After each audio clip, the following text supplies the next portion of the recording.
Get unlimited access to all of our CPE courses at www.teachucomp.com/unlimited CPE. Chapter 4 Conclusion. In this chapter, we will conclude our discussion of canceled debts. In this lesson, we will take a look at other IRS publications that may be helpful when learning more about canceled debts, as well as practice before the IRS.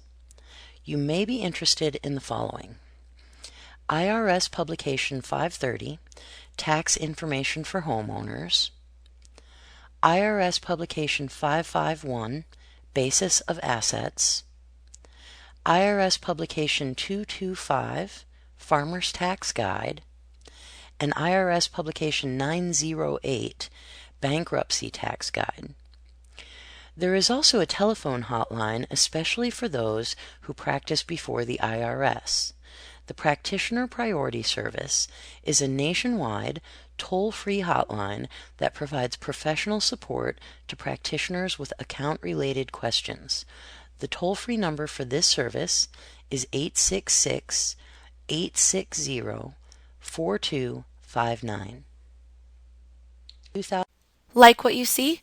Get unlimited access to all of our CPE courses at www.teachucomp.com/unlimited CPE.